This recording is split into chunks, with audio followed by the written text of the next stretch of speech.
Bien, pues en esta ocasión me pidieron pues hacer una pequeña introducción de lo que es la NOM 247 y algunos cambios que piensan que hubo en esta NOM que, pues como veremos más adelante, realmente no ha tenido ningún cambio. Yo creo que esta administración nueva hizo algunas observaciones sobre la NOM, pero realmente cambios no hubo. Les voy a dar un repaso muy rápido de la NOM para enfocarme más bien en la parte de lavado de dinero.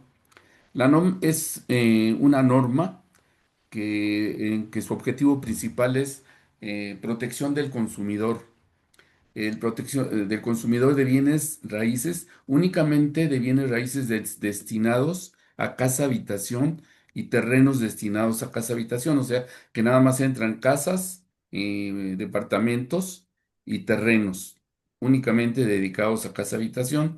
Los, eh, los demás inmuebles que manejamos como inmobiliarios no entran en esta NOM, como son terrenos, breña o locales comerciales o bodegas, eso no entra. Y esta norma establece reglas para que sea más clara la información comercial y la publicidad que hacemos y regula los contratos de adhesión, que creo que esto es una de las partes más fuertes de la NOM 247. Esta norma se publicó en marzo del 2022 y entró en vigor en septiembre del, del 2022. Desde entonces tenemos la obligación al menos de tener nuestro contrato de adhesión registrado y cumplir con los requisitos de publicidad que tiene la NOM. Entonces, como les decía, no ha habido modificaciones sustanciales. Eh, de los puntos clave que trae la NOM es que es la transparencia de información y publicidad. Tenemos que publicar nuestras casas, terrenos y departamentos con veracidad y con probabilidad, dice la NOM, que no dé lugar a confusiones, a errores, prohíbe que hagamos unas descripciones que generen engaño en el público en general y dice utilizar términos superlativos como hermosa residencia y pues resulta que es una casita pequeñita o cualquier otra cosa que pudiera confundir a los compradores. También nos prohíbe utilizar los logotipos del Infonavit o del Fobiste, dice para evitar asociaciones engañosas. Cañón. Eh, y también nos habla del contenido mínimo de la publicidad. La publicidad no la podemos hacer como antes, digamos. Entonces tenemos que poner la ubicación exacta del inmueble. No poner nada más un plano, si es que ponemos un plano, y marcar ahí en una zona donde está la casa, sino poner la dirección exacta y las características esenciales del inmueble. La segunda obligación impactante es que el contrato de adhesión esté registrado ante Profeco. Quiere decir que esta NOM está basada en la Ley de Protección al Consumidor. En el artículo 73 de la Ley de Protección al Consumidor habla de los contratos de adhesión muy fuerte, porque cuando salió esta Ley de Protección al Consumidor, por allá por el 2012-2013, se habían presentado, y yo creo que igualmente se siguen presentando de todas maneras, muchos problemas con los desarrolladores, sobre todo que prometían en una maqueta o en unos planos o en un departamento muestra algo que luego cuando entregaban al comprador no cumplía con lo que habían prometido. Entonces, para evitar este tipo de engaños, digamos, regularon con mayor precisión la cuestión de las ventas. Entonces, habla de unos elementos mínimos del contrato como son datos completos de las partes, descripción del inmueble, precio en moneda nacional, derechos y obligaciones claros, número de registro de Profeco, quiere decir el número de registro del contrato. ¿Qué quiere decir esto? Que dependiendo del contrato, dependiendo del momento en que estamos en la compraventa, que puede ser desde la contratación, nosotros inmobiliarios que vendemos vivienda usada y que primero, al primero que contactamos es al propietario. Entonces, nuestro contrato de adhesión de intermediación es el que debemos de tener registrado ante Profeco. Si nosotros somos desarrolladores, o sea que la propiedad está a nuestro nombre y la vamos a vender como propietarios a través de un asesor inmobiliario, entonces nosotros debemos tener contratos de compraventa, de preventa, de promesa de compraventa. Y si es terreno, pues un contrato de compraventa de terreno. Entonces, los asesores inmobiliarios únicamente debemos tener el contrato de adhesión de intermediación, lo que llamábamos en algunas partes de exclusiva, en algunas otras partes de otra manera, no precisamente exclusiva, pero contrato al fin y al cabo que nos daba los derechos para poder vender una propiedad. Otra cosa muy importante que tiene esta NOM es la protección al consumidor y buenas prácticas en el manejo de anticipos y de enganches. Tiene reglas claras para el manejo y aplicación o devolución y la protección del dinero del consumidor, que realmente a nosotros no nos aplica tanto como pequeños inmobiliarios que nos dedicamos más a la compraventa de vivienda usada. Estaba yo viendo unas estadísticas que aún la vivienda usada, al menos aquí en Jalisco, pero a nivel nacional está muy cercana la proporción, el 64% de la vivienda que se está comercializando es vivienda usada, contra 34% de vivienda nueva, o sea, quiere decir casas nuevas en grandes desarrollos o departamentos. Pareciera que no, pero pues las estadísticas hablan de algo diferente. La conclusión a la que yo llego es que la gente está regresando a los centros de la ciudad y está buscando casas viejas, las compra, las remodela y se va a vivir a ella, independientemente de los que se dedican al flipping, que compran, remodelan y revenden, que también es un buen negocio para este tipo de inmobiliarios. Otra cosa importante en los contratos de adhesión y en los contratos de compraventa son las garantías sobre el inmueble. Hay obligación de ofrecer garantías claras. Esto nos ha venido a crear una controversia a los pequeños inmobiliarios que vendemos vivienda usada, porque realmente nosotros al vender vivienda usada no podemos otorgar las garantías que trae la NOM, que es para vivienda nueva, que son 5 años en la construcción, un año en la impermeabilización y por ahí se va con diferentes tipos de garantías. Pero en fin, es lo que marca la NOM y es lo que está escrito. Un punto importante que trae también es no discriminación. No discriminación por género, por etnia, por nacionalidad, por sexo, por lo que sea. Tenemos que ser muy claros que no hay ninguna discriminación para la compraventa de bienes inmuebles de los que nosotros manejamos. Además, el contrato de adhesión de compraventa y los contratos de adhesión de intermediación ya traen incluida una carta de los derechos del consumidor, que es obligatorio entregársela al consumidor para que sepa a qué tiene derecho cuando está haciendo la compraventa de una propiedad. Y pensando que es una propiedad que en la generalidad, y yo creo que esto lo manejamos todos, sabemos que es la compra más importante que una persona hace en su vida y que bueno, pues para ellos es el importe de dinero el más grande que hayan manejado y muy importante para poder respetarlo y y garantizar que no se le va a cometer un fraude. Entonces, para los inmobiliarios es muy crucial esta NOM porque es de cumplimiento obligatorio. Es una normativa vigente y de estricta observancia.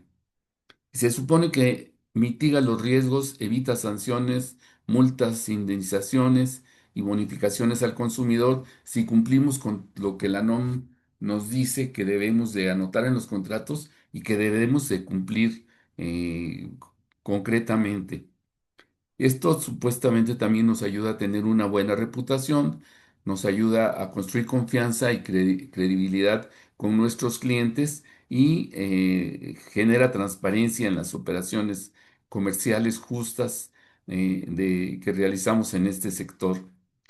Entonces, las acciones claves en cuanto a la NOM para las inmobiliarias es revisar y adaptar la publicidad que nosotros teníamos. Es muy importante. Aquí no la voy a detallar, pero hay datos como, por ejemplo, tenemos que anotar un contrato, un teléfono de quejas y tenemos que ponerle un horario y una ubicación en donde pueden ir a quejarse los clientes o posibles clientes que tengamos. Necesitamos poner, por ejemplo, la ubicación y las líneas de camiones o taxis que puedan llegar a la propiedad que estamos vendiendo. Y cosas de este tipo que antes, pues a nosotros no nos preocupaban, que a lo mejor se lo platicábamos al cliente, pero ahora no, ahora forzosamente tiene que ir en la descripción que ponemos en la publicidad de las propiedades que vendemos. Otra acción clave para los inmobiliarios es que debemos tener una capacitación continua. Esta capacitación, pues obviamente, es que va enfocada a que nosotros podamos mantener informado al consumidor de lo que le estamos vendiendo y de los derechos y obligaciones que tenemos como proveedores. También validar los contratos es una cuestión clave para nosotros. Nuestro contrato de adhesión debe de estar registrado ante Profeco. O sea, los contratos que usábamos de exclusiva ya no valen. Lo que vale es el contrato de Profeco. Si tenemos una queja ante Profeco y no tenemos nuestro contrato de adhesión, pues nos estamos haciendo acreedores a multas y a sanciones que pues antes no existían, ¿verdad? Entonces, esta nueva forma de trabajar supuestamente fomenta una relación abierta y clara con los clientes en todo momento. Eh, Ahora, entonces, la NOM 247 se supone que es un pilar de protección al consumidor en el sector inmobiliario para evitar sanciones y engaños para los inmobiliarios y para los clientes que tenemos. Su cumplimiento no es una opción, tenemos una obligación legal de cumplir con todo lo que dice la NOM y adoptar sus principios y además fortalecer la confianza y la profesionalización en el mercado. Esto es lo que yo les puedo compartir así rápidamente de la NOM. Realmente no tuvo ningún cambio. Por ahí preguntaban algunos de los cambios. No, no hay ningún cambio. Todo se sigue manejando de la misma manera. Entonces, pues yo los invito a cumplir con esta obligación y esta obligación se inicia con el registro de nuestros contratos de adhesión. Y en segundo lugar, pues todo lo que les comentaba de la publicidad, las garantías. Y bueno. Si requieren alguna asesoría, aquí están mis datos. Si alguien tiene alguna duda, no duden en contactarme, por favor. Esto es todo lo que tengo de esta parte. Voy a detener un momento la compartir porque voy a poner la otra presentación, que es la que originalmente me habían solicitado, que es sobre la ley de lavado de dinero y que esta sí ha tenido cambios fuertes que nos afectan y que en un momento dado nos puede causar problemas si no la cumplimos, ¿verdad? Entonces, vamos a ver la ley de lavado de dinero y sus implicaciones en el sector inmobiliario. Como antecedente, les voy a compartir que a nivel mundial existe un grupo de acción financiera internacional. Y este grupo es muy relevante para la actividad económica de cualquier país, porque es la actividad y es la organización que se encarga de la integridad financiera mundial. Entonces, la GAFI ha estado emitiendo recomendaciones para la prevención y combate al lavado de dinero y financiamiento al terrorismo. Es un organismo internacional y realiza evaluaciones periódicas a cada uno de sus miembros, a todos los países que son miembros, para que ellos verifican el cumplimiento y qué tan buena es la efectividad de estos sistemas que se establecieron para evitar el lavado de dinero y el financiamiento al terrorismo. Entonces se mantienen listas de países con deficiencias estratégicas, como una lista gris que le llaman negros, o lista negra, para incentivar el cumplimiento de todo esto, ¿verdad? Hay algunos países que ni siquiera lo toman en cuenta. De hecho, actualmente son 40 los países que están dentro del Gafi y hay muchas más organizaciones ya que están participando en esta actividad. Esta, esta Gafi, como les decía, es la encargada de combatir al lavado de dinero y tiene su sede en Francia desde 1989. Y los países que fundaron esto fueron Alemania, Canadá, Estados Unidos, Francia, Italia, Japón y Reino Unido, y han ido invitando a los demás países para que formen parte de este grupo. Eh, México es miembro del Gafi, se adhirió en el año 2000 y se comprometió a cumplir con las recomendaciones del Gafi y a participar de las evaluaciones. Estas evaluaciones tienen un impacto fuerte porque pues menean leyes, menean tipos de actitudes que los gobiernos tienen con respecto a estas actividades irregulares. Actividades irregulares que tiene el narco, gente que trafica con dinero, con drogas. Entonces, dependiendo de la efectividad de esto, se va dando una calificación a los países que participan. Entonces, también hay unas listas negras de quienes no participan o no quieren aplicar esto. Esto les genera una disminución de la inversión extranjera porque pues el lavado de dinero siempre hace huir a las grandes inversiones, aunque aquí en México parece que es al contrario. Incrementa los costos de las transacciones porque hay mayores requisitos del due diligence, o sea que los bancos y las empresas extranjeras tienen que estar verificando que quien hace negocio no son gente del narcotráfico o es de alguna otra organización que no genere un dinero correctamente. También esto, si no se cumple con todo esto, se puede perder la participación y se puede dañar la reputación de los países. Entonces, para México supuestamente es un imperativo cumplimiento de todo lo que la legislación en lavado de dinero y financiamiento al terrorismo está diseñado. Eh, Aquí en México, esta ley PIORPI, que le llaman o antilavado coloquialmente, es de carácter general y afecta mucho a la Comisión Nacional Bancaria y de Valores, al Banco de México, al SAT y a los diferentes sectores financieros y actividades vulnerables. ¿Quiénes deben de cumplir?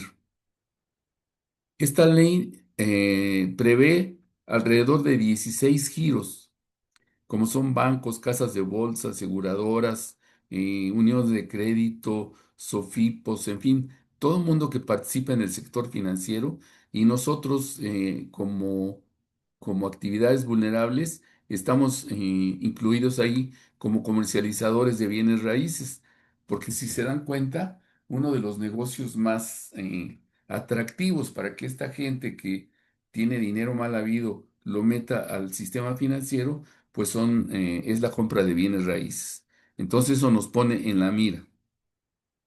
Entonces, si nosotros cumplimos, estamos fortaleciendo al sistema financiero de México. Esto aumenta la confianza internacional y ahora y seguramente en adelante estarán buscando participar empresas extranjeras en México o empresas inmobiliarias y buscarán gente que esté certificada, que esté en una asociación, que tenga sus registros ante Sedeco, ya sean certificaciones o credenciales de que están cumpliendo con todos los requisitos, ¿verdad? Para la reducción de los recursos disponibles para actividades ilícitas y pues tener una reputación que consolide a México como un país responsable. Bien, entonces en México el lavado de dinero es esencial para la integridad financiera y la seguridad económica. Entonces hay una serie de conceptos de lavado de dinero, marco legal y cómo se combate. El lavado de dinero es el proceso de convertir dinero que proviene de actividades ilegales como el tráfico de drogas o la corrupción a fondos que parezcan lícitos. ¿Qué quiere decir? Que todo dinero que recibe cualquier persona del cual no se emite una factura, o viene de la venta de drogas, o viene de la venta de la comisión de delitos como el secuestro o la extorsión, eh, ese es el origen del dinero, del lavado de dinero. El objetivo de esta ley es ocultar el objetivo, perdón, del lavado de dinero es ocultar el origen ilícito del dinero y poder utilizarlo en la economía legal. El marco legal, pues, es la ley de prevención de lavado de dinero y tiene como objetivo prevenir y combatir al financiamiento y al terrorismo. Y hay una serie de obligaciones a las que nos somete para poder llevar a cabo toda su acción. Entonces, las actividades de lavado de dinero lo que hacen es introducir, como les decía, dinero ilícito a través de, pues ya sea de depósitos bancarios, compra de coches, eh, hay una serie de actividades que están catalogadas como vulnerables, como son las casas de cambio, la venta de automóviles, los bancos, la actividad de los bancos, la actividad de los notarios, en fin, todos estos entes dentro del país, a través de los depósitos bancarios, supuestamente tratamos de regularizar el dinero que nosotros recibimos sin factura. Eh, Hay diferentes capas, como dice aquí, para realizar estas transacciones y que parezcan de origen lícito. Y es que las grandes empresas eh, abren empresas en diferentes países que dicen que son paraísos fiscales, como las Islas Caimán o en Suiza o en lugares en donde no hay mucho control sobre ese tipo de empresas. El dinero lo llevan para allá y luego lo mandan a México a través de transferencias y en México ya lo meten al sistema financiero, ¿verdad? Ese es el lavado de dinero. Entonces, el dinero lo utilizan para inversiones o gastos que parecen ser legítimos. ¿Qué señales tenemos para detectar el lavado de dinero? Pues son transacciones inusuales, depósitos o retiros de grandes sumas de dinero sin una justificación clara. Eso lo hacen estas gentes ya dentro del sistema financiero de los bancos, ¿verdad? Clientes anónimos que tratan de no revelar la identidad o dar la menor cantidad de información que puedan en una operación de compraventa y tienen patrones de comportamiento sospechosos. Yo creo que eso nosotros lo podemos notar. Y las consecuencias del lavado de dinero para nosotros, pues es que nos hacen entrar en corrupción, en pérdida de confianza. Esto debilita la economía porque no es un dinero que esté pagando impuestos. Esa es una de las características más grandes. Ese dinero no paga impuestos. El gobierno no recibe un solo centavo de impuestos. Y este debilita la economía y tiene un impacto en la cuestión de la seguridad nacional. Entonces, el gobierno lo que nos pide a través de esta ley es colaboración para prevenir el lavado de dinero, para concientizarnos de que es muy importante la lucha contra estos malandrines y que las inmobiliarias y las entidades financieras, notarios y todos quienes participamos en la actividad normal participemos y no generemos el lavado de dinero, ¿verdad? Entonces, aquí yo les voy a presentar una guía práctica para los asesores inmobiliarios que buscan implementar correctamente las obligaciones de antilavado en su práctica profesional diaria. Entonces, hay cinco pilares para el cumplimiento. Primero es registro y preparación. Quiere decir que tenemos que darnos de alta en el SAT y designar un representante para el cumplimiento de las obligaciones de la ley de lavado de dinero y tener un manual de cumplimiento. Más adelante vamos a ir viendo detalladamente esto. Después tenemos que actuar con debida diligencia para identificar a los clientes y solicitarles la documentación requerida. No hacer operaciones sin la documentación completa o al menos que nosotros podamos determinar que es una documentación que no es falsa y que eso nos pondría a nosotros en un problema de lavado de dinero, ¿verdad? Yo creo que eso lo podemos detectar pues relativamente fácilmente. Custodia y monitoreo. Es el mantenimiento de expedientes y mejora continua. O sea, de cada operación que hacemos, nosotros tenemos que realizar un expediente de identificación que le llamamos y que más adelante lo vamos a ver más detallado. Y luego hay restricciones para recibir efectivo. O sea, no podemos vender una casa de 5 millones y recibir, o nuestro cliente que reciba el pago de 5 millones en efectivo, porque estamos allí yendo contra la ley de lavado de dinero.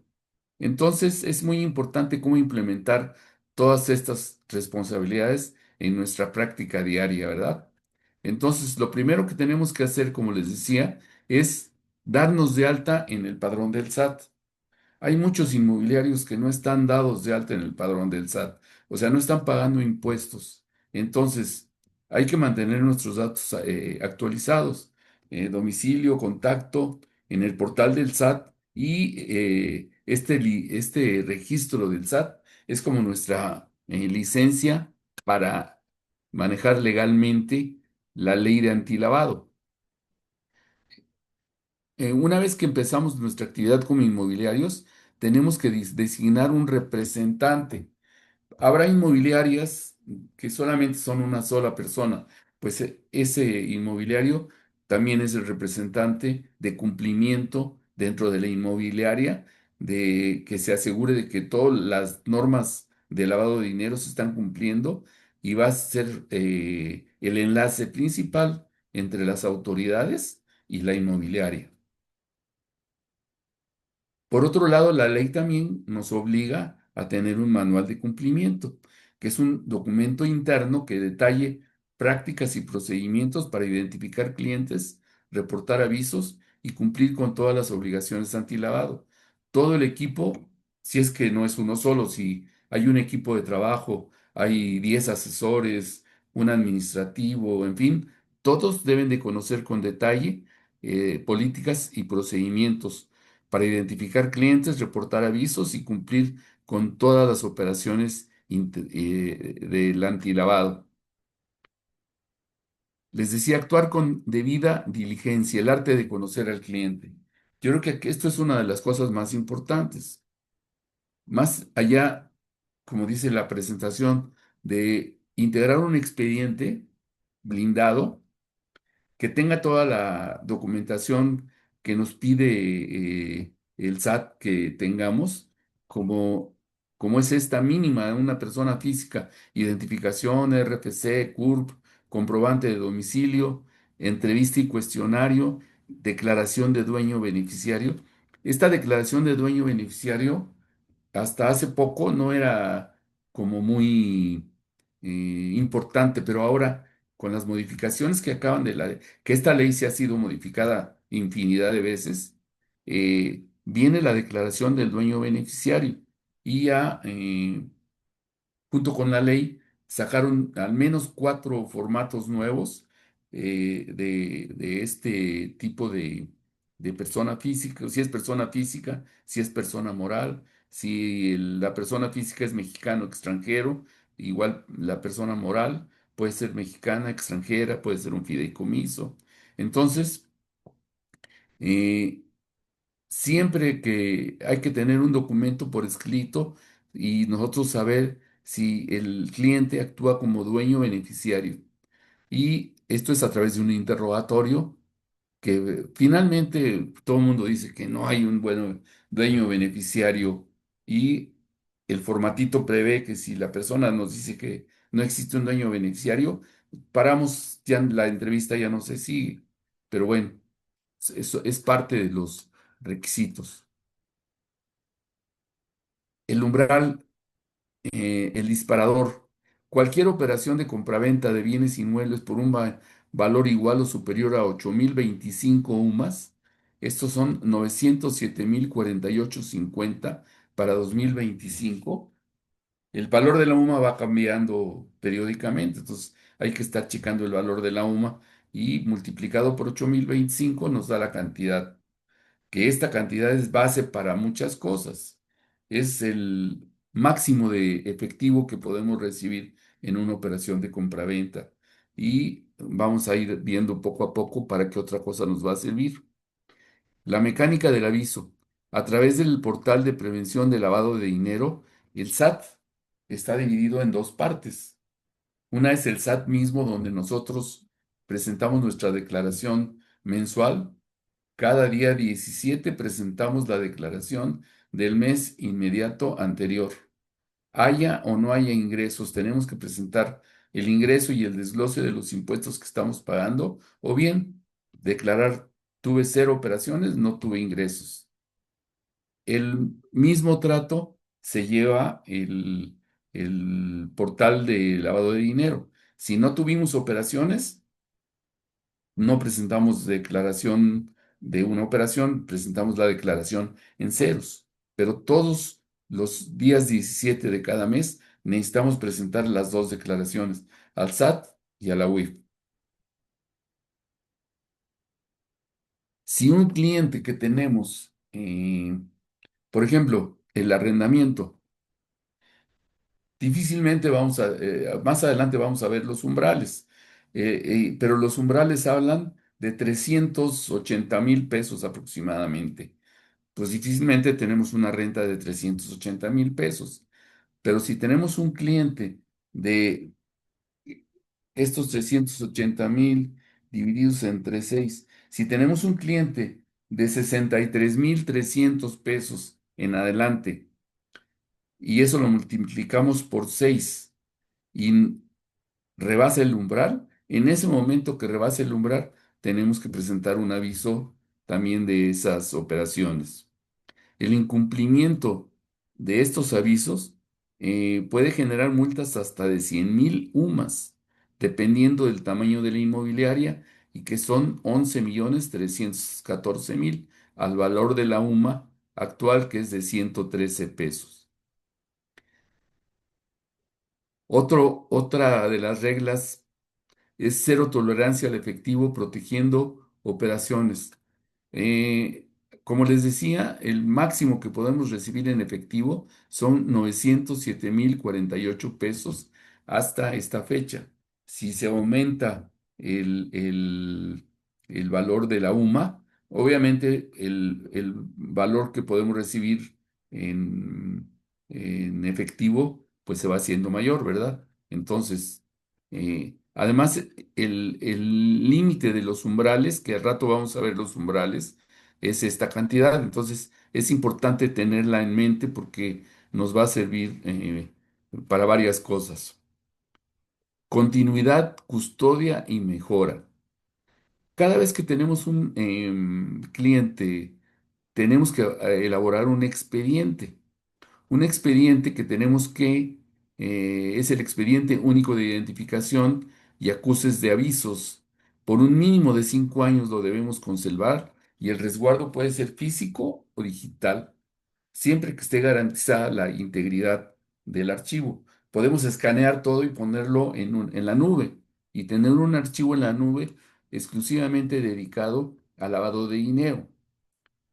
Monitoreo constante es atención especial a operaciones inusuales o preocupantes que no concuerden con el perfil del cliente, como pagos fragmentados o cambios inexplicables en la estructura de la operación. Sí, porque muchas veces tenemos un cliente y cuando ya vamos encaminados para hacer la operación de una manera, nos dice, ¿sabes qué? Mejor te voy a dar en efectivo tanto y tanto no. Y además el valor de la propiedad, no me lo pongas en 10 millones, voy a que el notario registre que nada más van a ser 8 millones. Y yo le voy a pagar por fuera al propietario 2 millones de pesos. ¿Habrán escuchado algo así? Yo creo que todos, ¿verdad? Entonces, ese tipo de operaciones son inusuales y preocupantes porque puede ser alguien que simplemente trata de evadir algo de impuestos, pero también puede ser un narco que está tratando de meter dinero, de ese dinero mal habido, a la operación normal en los bancos. Entonces necesitamos tener una capacitación continua y aprendernos la normativa y los criterios que forman parte de esta ley de lavado de dinero. Entonces, se deben hacer capacitaciones periódicas y estar insistiendo que todos los participantes en cada una de las inmobiliarias estén actualizados con respecto a la ley de lavado de dinero y todo lo que viene. Déjenme platicarles aquí un paréntesis. La ley de lavado de dinero de México originalmente, como dicen, la hicieron con las patas y habla, se estableció a la UIF como organismo controlador del lavado de dinero.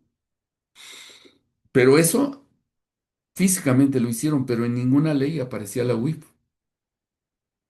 Entonces ahora están preocupados porque estas modificaciones últimas que están haciendo ya integren a la UIF como dentro de la ley para que pues esas garras que tiene la UIF sean más efectivas y en un momento dado puedan actuar en un marco más legal que es como estaban antes, que no había ningún fundamento para que la UIF hubiera sido asignada a la Secretaría de Hacienda. Entonces, están haciendo modificaciones y están restringiendo la actividad de todos los giros, no nada más de la inmobiliaria, de los bancos. Los bancos son los más afectados. Los bancos tienen unas organizaciones de lavado de dinero muy fuertes para evitar que les entre dinero mal habido porque puede generar problemas. Ustedes acaban de ver al CI Banco y a una casa de bolsa que acaban de tener problemas. Con el simple hecho de que los hayan mencionado como que participaron en lavado de dinero, huye la gente ya no vuelve a invertir con ellos. Entonces, pues es muy importante, pues no caer en noticias de ese tipo que generen un malestar en el público en general que está invirtiendo o que tiene dinero guardado en el banco y eso pues va a quebrar a la empresa porque se le van todos los clientes. Lo mismo sucede con una inmobiliaria. Si se enteran de que una inmobiliaria tuvo malos manejos y está en problemas de lavado de dinero, obviamente que la gente se va a ir y va a tratar de no contratar esa inmobiliaria para una compraventa. Entonces, nuestro flujo de cumplimiento desde el contacto inicial eh, es necesario ir capturando toda la información del cliente para integrar el expediente, recopilar todos los documentos de identificación, verificación y autenticidad según el tipo de persona que sea. Evaluación de umbrales, listas negras y formatos de beneficiario controlador. Esto lo vamos a ver con un poquito más de detalle más adelante, pero estos tres puntos son importantísimos y básicos y que debemos nosotros como inmobiliarios manejar perfectamente bien porque ahí está la base de tener una información más fehaciente, más real y que si conocemos que dentro de esa información hay algo que no checa, más vale no hacer la operación. Dice la ley también que Si encontramos alguna irregularidad, que no hagamos la operación con el cliente y lo denunciemos. Es como una falacia porque, pues, ¿quién se va a atrever a denunciar a un agente de estas? Puede tomar represalias en contra de nosotros. Entonces, estos puntos los vamos a ver con más detalle más adelante. Eh, Otro punto importante es presentación de los avisos cada día 17. O sea, cada día 17, una vez que nos damos de alta en la UIF, igual que en el SAT, cada día 17 tenemos que presentar nuestra declaración o de que hicimos una operación o que no hicimos ninguna operación. Ahí no tienen que ver nada los impuestos. Es simplemente informar al SAT de que hicimos una operación y que tenemos el expediente único de identificación. Si el SAT, por otro lado, detecta que el cliente tuvo alguna irregularidad, va a venir con nosotros y nos va a pedir el expediente único de identificación y va a verificar que todo lo que hicimos está de acuerdo a la ley y que nos cumplió con todo lo que la ley pide que tengan los documentos, ¿verdad? Bueno, los avisos ya les comentaba, los días 17 al mes siguiente de cada operación y toda esta documentación tenemos que archivarla y custodiarla por un mínimo de 5 años. Aunque tengo entendido que hay leyes de lavado de dinero, cada estado, casi todos los estados también tienen una ley de lavado de dinero del estado y hay estados en que marcan hasta 10 años conservar la documentación. Entonces, si la ley del Estado marca que son 10 años, pues son 10 años, ya no son los 5 que dice aquí. Entonces, este tipo de flujo debe adaptarse a cada operación, pero constituyen el marco general de cumplimiento de todas nuestras transacciones. Aquí hay un ejemplo muy simple. Se va a vender un departamento de 3,5 millones. Lo primero que hacemos es que el interesado nos firme una carta de intención, ya una vez convencido, obviamente. Solicitamos documentos de identificación y explicamos restricciones de efectivo. Le decimos al cliente que pues, no nos puede pagar más de 910,000 pesos en efectivo, o si viene con un crédito, mejor. Cuando la operación viene como resultado de un crédito, bueno, pues ahí no hay duda de que el dinero viene de un banco y no hay tanto problema que si no es una operación bancaria. Integramos el expediente completo del comprador, verificamos la autenticidad de los documentos hasta donde nosotros podemos y detectamos si supera los umbrales, verificamos acá en la lámina anterior les decía que tenemos que verificar umbrales, listas negras y formatos de beneficiario controlador. Eso es lo que hacemos aquí. Firma de escrituras, el pago se realiza mediante transferencia bancaria, documentación del método de pago y una vez que tenemos ya toda la operación realizada, el día 17 del mes siguiente tenemos que presentar el aviso a la UIF de que hicimos esa operación y que todo está en orden. Ya entregamos las llaves y bueno, aquí les repito, este es un diagrama que yo creo que cada inmobiliaria debería tener y para capacitar a los asesores. Como cuando recibimos al cliente, es un cliente nuevo, el asesor inmobiliario después de un interrogatorio le ofrece un inmueble. Si el cliente muestra interés, que no mostró interés, le va a mostrar otro inmueble. Si ya muestra interés el cliente, entonces solicita la documentación de la que ya hablamos. Si presentó su documentación y es viable, continúa el proceso. Solicita copias de todo, poderes, de todo lo que se requiere y el asesor verifica las listas negras del SAT y los umbrales y todo lo que tiene que hacer.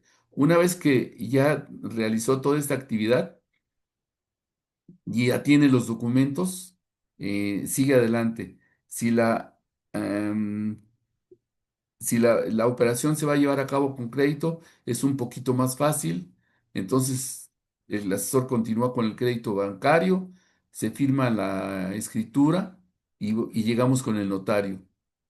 Ustedes se habrán dado cuenta que cuando se firma una escritura con el notario, además de la escritura, tiene una serie de formatos que también le pide al cliente firmar y llenar.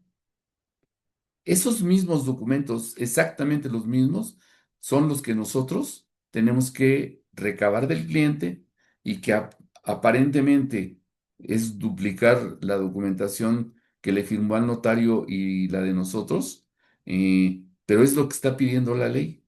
Esos formatos y que más adelante los vamos a ver. Bueno, no, aquí no los vamos a ver, pero se los voy a mencionar. Los tenemos porque tenemos exactamente la misma obligación el notario y los asesores inmobiliarios exactamente las mismas obligaciones y utilizar los formatos.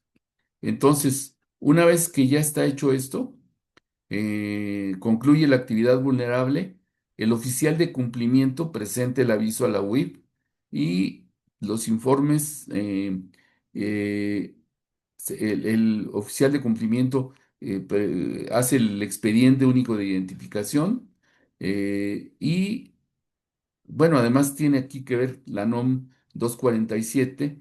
eh, la NOM 247 le agrega a todos los documentos del SAT el acta circunstanciada, el acta de entrega. Es un documento extra que tenemos que tener y es un acta que debe de estar firmada inclusive por el propietario o un representante legal del propietario en donde conste cómo le estamos entregando la propiedad. Aquí, como les decía, tenemos un problema en los asesores inmobiliarios que vendemos propiedad de segunda mano, digamos, o sea, usada. Es importante que cuando nosotros sugiramos el contrato de compraventa entre el comprador y el vendedor, que ese no es registrado ante Profeco, porque es un acto que llevan a cabo entre ellos dos, aunque nosotros lo sugiramos, pero hagan de cuenta que nosotros no existimos. Entonces, en ese contrato es importante que se mencione que la propiedad se vende, se puede poner el ad corpus o simplemente en el estado en que se encuentra. Y ahí entran, pues, todo lo que pudiera tener una propiedad que se está vendiendo usada, ¿sí? A lo mejor tiene humedades, a lo mejor tiene una pared cuarteada, en fin, todo eso, sobre eso no vamos a dar garantía por ser vivienda usada. Entonces, es mencionar en el contrato de compraventa que el comprador está aceptando la propiedad así tal como está. Ese es un dato muy importante para que no nos afecte en caso de una revisión de la NOM, de la Profeco o de la UIP. Muy bien. Entonces, conclusiones. El cumplimiento es rentable y obviamente que protege nuestro patrimonio, porque si nosotros cumplimos con la NOM y con la ley de lavado de dinero, nos vamos a evitar multas que pueden llegar hasta 100,000 UMAS, que les comentaba que son 11 millones y fracción. O sea, a cualquiera de nosotros que nos caiga una multa de ese tamaño, pues no cierran la inmobiliaria. Además, genera confianza con los clientes, porque un asesor inmobiliario que cumple rigurosamente con la ley, pues proyecta profesionalismo y seguridad. Entonces, los clientes eso lo valoran mucho y en los testimonios que luego ponemos en nuestras cartas de presentación, pues es importante, son muy importantes porque los clientes mismos nos pueden dar, le pueden dar a otros clientes la confianza de que nosotros trabajamos adecuadamente. Eleva al sector inmobiliario.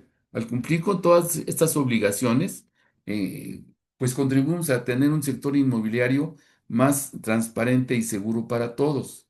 Es importante también que si nosotros somos asesores inmobiliarios pequeños y llegamos a vender departamentos o casas de desarrolladores, nosotros nos aseguremos de que el desarrollador tenga todo en orden.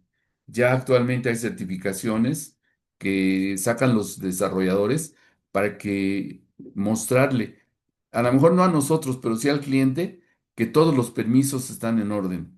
Aquí en Guadalajara creo que son más de 100 permisos los que tienen que obtener. Si no los tienen y todos, al final no les dan la habitabilidad y no pueden escriturar. Hay torres aquí en Guadalajara y me imagino que en varias partes de la República que no se pueden escriturar porque no tienen toda la documentación correcta. Entonces es importante que eso lo cuidemos y que nosotros, como parte del sector inmobiliario, estemos cumpliendo con ese tipo de requisitos que el gobierno pide y que los inmobiliarios, los grandes desarrolladores, tienen que cumplir. De otra manera nos arrastran y nos llevan al baile con todo eso.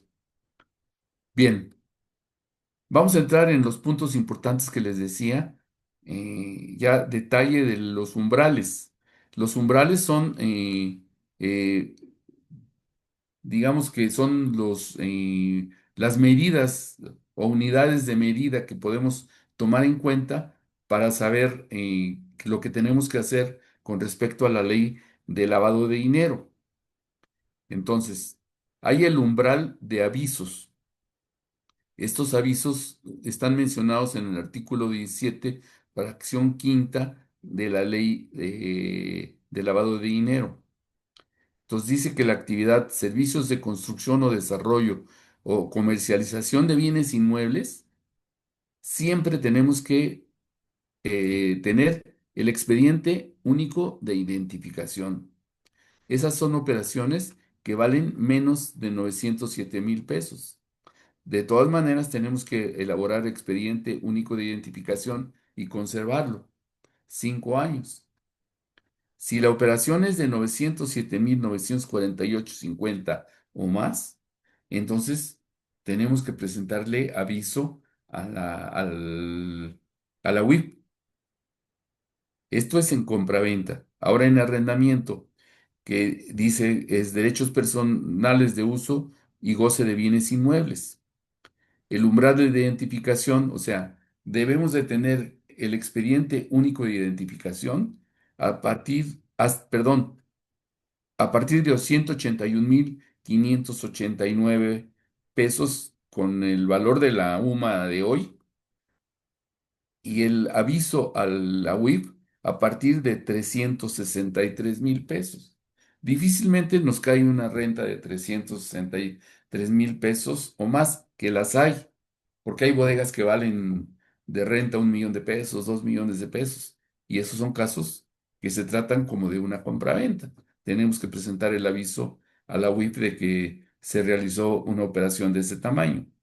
Entonces, cuidado con estar fallando con el arrendamiento. Muchas personas me comentan, oye, arrendamiento no entra en la lavado de dinero. No, sí entra, son cantidades mayores, pero sí entran. Ahora, les decía hace un rato que si dividimos los 363,000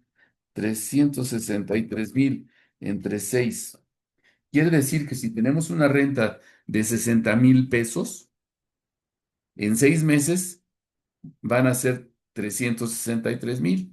Quiere decir que cada 6 meses tenemos que presentar aviso a la WIP de que llevamos a cabo esa operación de arrendamiento.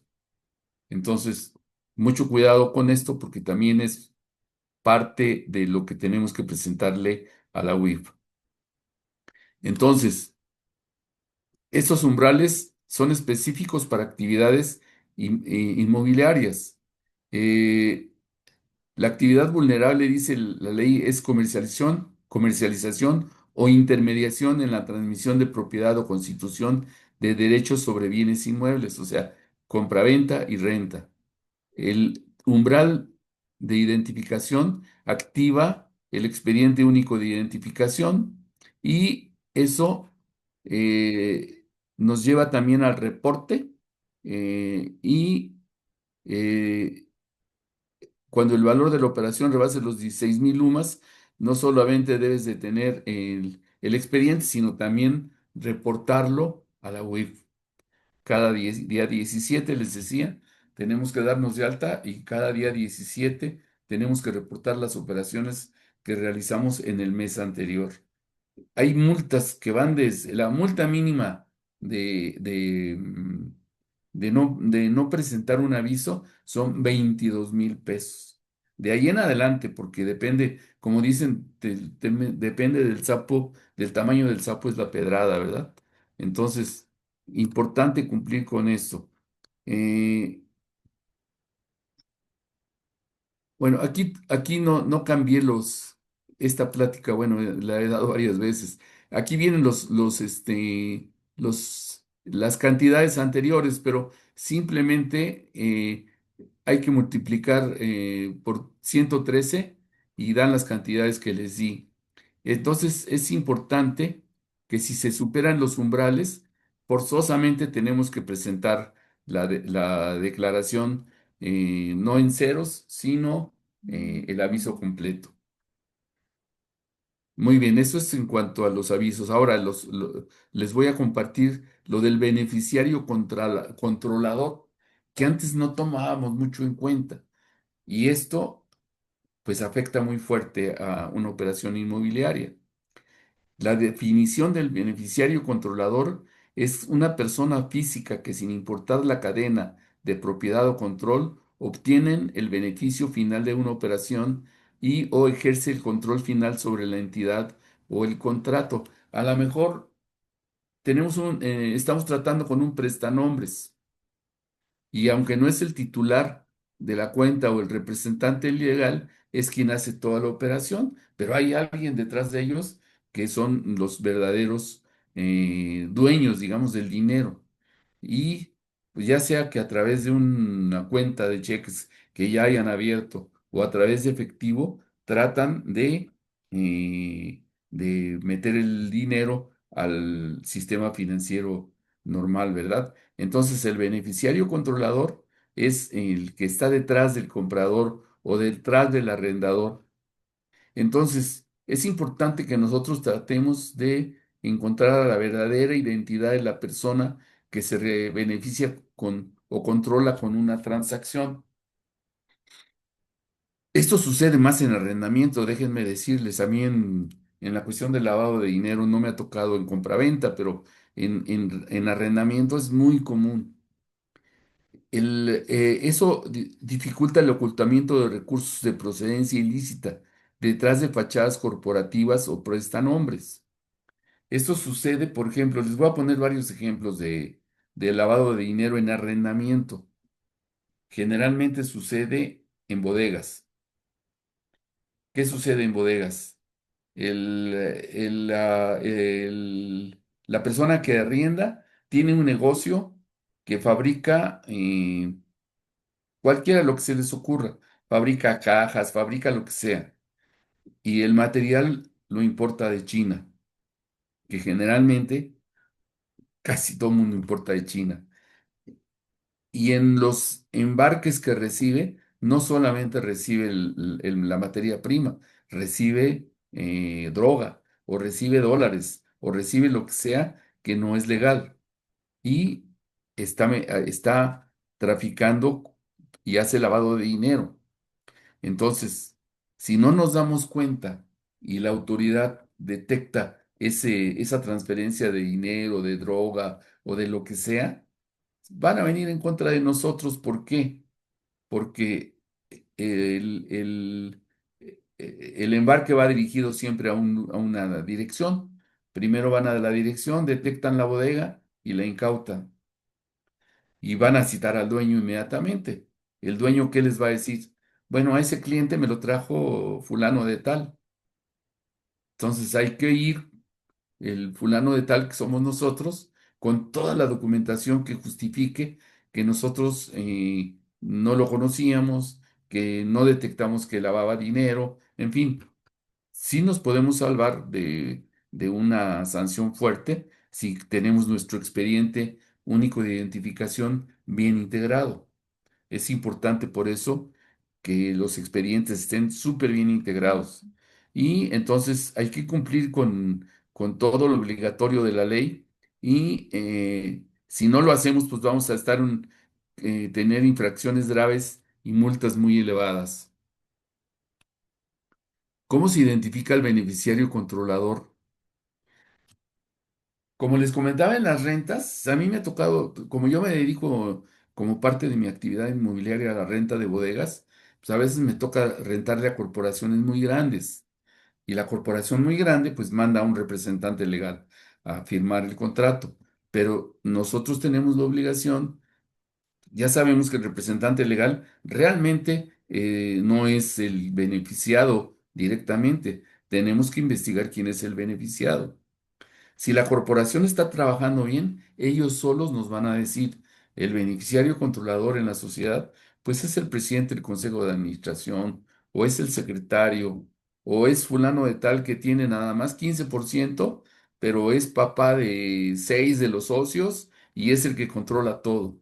Entonces, a esa persona hay que solicitarle toda su información de beneficiario controlador. Les decía que ya la WIF emitió formularios que se tienen que llenar y que se tienen que poner en el expediente único de identificación para que si nos piden información, ahí esté. Entonces, como les decía, en una sociedad el control del 25% más del capital es de esa persona o controla los votos. A lo mejor, como les decía, no tiene el total de acciones, pero es quien controla los votos. Y a veces hay el control por nombramiento. Nombran a una persona física que es el que hace el tejimaneje de toda la sociedad. Luego, otro de los criterios es el control de efectivo.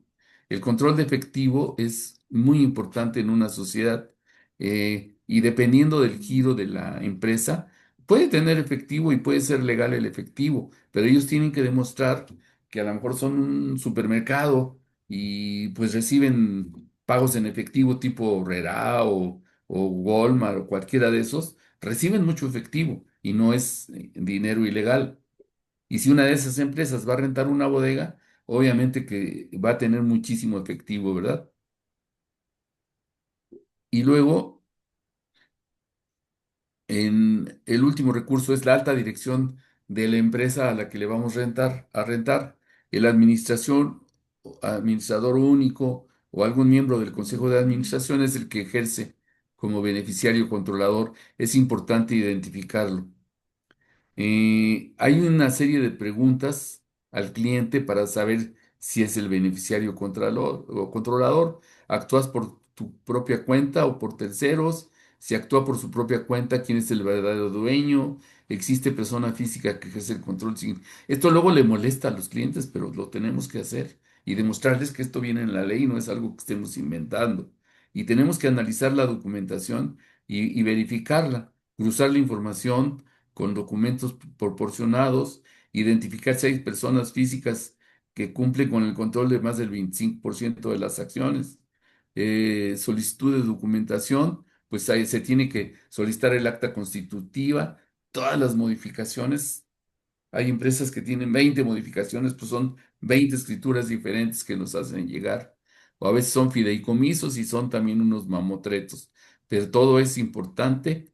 Y si tiene en el inter de que te están rentando modificaciones la empresa, pues también tenemos que estar actualizándonos en su expediente para estar al día, porque a lo mejor el beneficiario controlador cambió y tenemos que saberlo. Entonces, desafíos y mejores prácticas. Esto es complejo, lo del beneficiario controlador es muy complejo y complicado de que te den la información. El cliente luego se resiste. A mí ya me han dicho, ay, pero ¿cómo voy a molestar a fulanito de tal que es el dueño de la empresa para que dé toda su documentación? Pues desafortunadamente se lo tenemos que pedir. Y si es el señor Sada o el señor, no sé, ya ustedes conocen nombres de los grandes, creo que además son los que más cumplen, ¿eh? Les piden la documentación y se presenta. Entonces, quienes rentan a ese tipo de empresas, pues hay que darles capacitación, hay que tener un sistema robusto de control de documentos, guías internas, asesoría experta, y todo esto se soluciona con el manual de cumplimiento. Sí, Nacho, adelante. Gracias, Julio. Nada más aquí avisarte, yo sé que es un tema súper, súper interesante e importante para nosotros, pero ya se nos acabó el tiempo. No sé si te falten Casi mucho acabo. porque todavía tenemos algunas dudas que tenemos que aclarar y ya nos pasamos 10 minutos. Te Ay, caray. escuchamos, Julio. Sí. Pues ya nada más, pues las consecuencias del incumplimiento son multas muy fuertes, deterioro de la reputación y pues es importante cumplir con todo esto. Yo les hago llegar la presentación si quieres para que la tengan y todavía me faltaba el punto de personas políticamente expuestas. Se los digo muy rápido. Personas políticamente expuestas son personas que trabajan en el gobierno, que hacen funciones públicas. Y ahí entran estos cargos, presidente de la República, secretario de Estado, senadores, a nivel estatal, desde el gobernador, extranjeros, jefes de Estado. Si alguien viene del extranjero y estuvo trabajando en el gobierno, cuidado, hay que interrogarlos. Y entonces, pues también hay que pedirles toda su documentación. Es un riesgo muy elevado rentarle a ese tipo de gente. Si están oyendo a un señor Duarte que fue gobernador de no sé dónde y nos aparece aquí comprando una propiedad, cuidado, mejor no venderles. Ok, en eso Gracias, terminamos. Julio. Gracias por su atención. Yo espero haber sido claro y si no, bueno, ahí está mi teléfono. Si quieren llamarme con gusto, yo estoy a sus órdenes.